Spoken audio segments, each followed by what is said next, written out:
ನಮಸ್ಕಾರ. ಇವತ್ತು ಫೆಬ್ರವರಿ 8 ಜಪಾನ್ನಲ್ಲಿ ಎಲೆಕ್ಷನ್ ಆಗ್ತಾ ಇದೆ. ಬಟ್ ತುಂಬ ಸ್ನೋ ಇರೋದ್ರಿಂದ ಮೋಸ್ಟ್ಲಿ ಇವತ್ತು ಸ್ವಲ್ಪ ವೋಟಿಂಗ್ ಕಡಿಮೆ ಆಗತ್ತೆ ಅನಿಸುತ್ತೆ. ನೋಡಿ, ಕಂಟೆಂಡರ್ ಯಾರೋ ತಕಾಯಿಚಿ ಇವ್ರ ಮೇನು, ಇವರು ಆಪೋಸಿಷನ್ ನೋದಾ ಅಂತ ಇದ್ದಾರೆ. ಇವ್ರ ಮಧ್ಯೆ ಆಗ್ತಾ ಇದೆ. ಇವ್ರು ಲೆಫ್ಟಲ್ಲಿದ್ದರೂ ಸ್ವಲ್ಪ ಸೆಂಟ್ರಿಗೆ ಬರ್ತೀವಿ ಅಂತ ಹೇಳ್ತಾ ಇದ್ದಾರೆ. ಇವ್ರು ರೈಟ್ ವಿಂಗು, ಇವ್ರು ಸಪೋರ್ಟ್ ಮಾಡ್ತಾ ಇದ್ದಾರೆ ಈಶಿನ್ ಅಂತ. ಇವ್ರು ಹೆಂಗೆ ಅಂದರೆ ಒಂಥರ ನಮ್ಗೆ ಹೇಳ್ಬೇಕಂದ್ರೆ ಚಂದ್ರನಾಡಿ ಇದ್ದಂಗೆ, ಇಲ್ಲೂ ಆಟ ಆಡ್ತಾರೆ ಇಲ್ಲೂ ಆಟ ಆಡ್ತಾರೆ, ಹಿಂಗಿದ್ದಾರೆ ಇವರು. ಸೊ ಎಲೆಕ್ಷನ್ ಆಗ್ತಾ ಇದೆ ಇವತ್ತು. ಪಾಯಿಂಟ್ ಏನು ಅಂತಂದು ಹೇಳಿದ್ರೆ ನೀಟಾಗಿ ಕೊಟ್ಟಿದ್ದಾರೆ ನೋಡಿ. ಎಷ್ಟು ಜನ ಇದ್ದಾರೆ ಟೋಟಲ್ ಕ್ಯಾಂಡಿಡೇಟ್ಸು 1284 ಸೀಟ್ಸ್ ಇರೋದು 465. ಜಪಾನ್ನಲ್ಲಿ 2 ರೀತಿ ಎಲೆಕ್ಷನ್ ಆಗುತ್ತೆ. ಒಂದು ನಮ್ಮ ಇಂಡಿಯಾ ಥರ ಅಲ್ಲ, ಫಸ್ಟ್ ಫೋಲು, ಆಮೇಲೆ ಪ್ರಪೋರ್ಷನ್ ರೆಪ್ರೆಸೆಂಟೇಟಿವ್ ಅಂತ ಇದೆ. ಸೊ ಇದರಿಂದ ಇರೋದರಿಂದ ಎಲ್ಲ ಮಾಡಿದ್ದಾರೆ.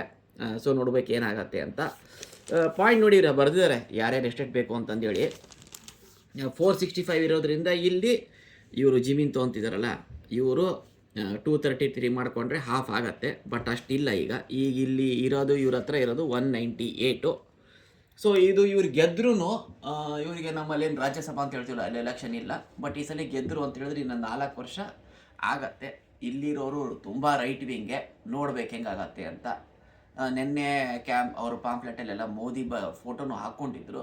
ಸೊ ಇವರು ಸ್ಟ್ರಾಂಗ್ ಆದರು ಅಂದರೆ ನಮ್ಗೆ ಮತ್ತು ಇವರ ಜಪಾನು ಮತ್ತು ಭಾರತ ಸಂಬಂಧ ಇನ್ನೂ ಸ್ಟ್ರಾಂಗ್ ಆಗತ್ತೆ ಅನ್ಸತ್ತೆ. ಇವತ್ತು ರಾತ್ರಿ ಜಪಾನಲ್ಲಿ ಹೆಂಗೆ ಅಂತಂದು ಹೇಳಿದ್ರೆ, ಎಲೆಕ್ಷನ್ ಆಗಿದ್ದು ರಾತ್ರಿ 8 ಗಂಟೆಯಿಂದ ರಿಸಲ್ಟ್ ಸ್ಟಾರ್ಟ್ ಆಗುತ್ತೆ.